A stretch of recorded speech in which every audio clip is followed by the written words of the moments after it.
ठेवला नाही पाहिजे कधी. तुमचं लेकरू बसलंय, समाजासाठी बसलंय, तुम्हाला ज्या दिवशी वाटेल की हे व्यवस्थित नाही करत त्या दिवशी नका ना, आपण ज्या दिवशी ते कष्टाना करते त्या दिवशी तरी समाजाला पाजार फुटला पाहिजे. आपलंच लेकरू म्हटलं चला मुंबईकडे, शंका कुशंका नको, कोणी ते ठेवू नका. मी खरंच नाहीये आणि तुमच्याकडून काही चुका झाल्या असल्या तुम्ही मान्य करा समाजापुढे, मी करतो. मी चुकलेल्या समाजाला सांगतो, सगळं महाराष्ट्रात तुम्ही सुद्धा धनगरबंध ऐकता, मी सगळं मान्य करतो. असं झालंय, तुमच्याकडून काय झालं असेल सोडून द्या. आता आमचं ते आता मला यांनीच सांगितलं, आम्ही कुणी तुम्ही म्हणले, आम्ही व्यासपीठावर ठरवलं असं विषय तसा आहे, तुमच्यासारखं समजा एकच बसायचा.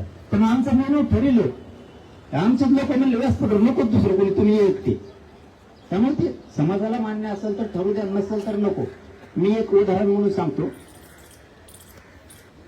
बीड या मोर्चा आणि बीडच्या मोर्चा दिवशी श्रीमंत छत्रपती संभाजीराजे साहेब तिथं आले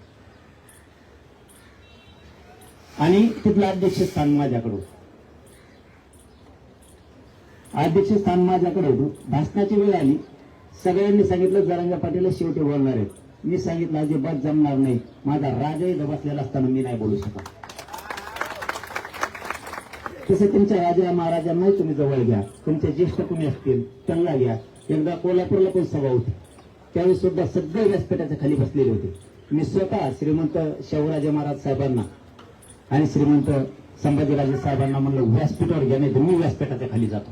आपल्या लोकांना आपण ते सन्मान द्या ना, जातीला मिळून जाईल ना.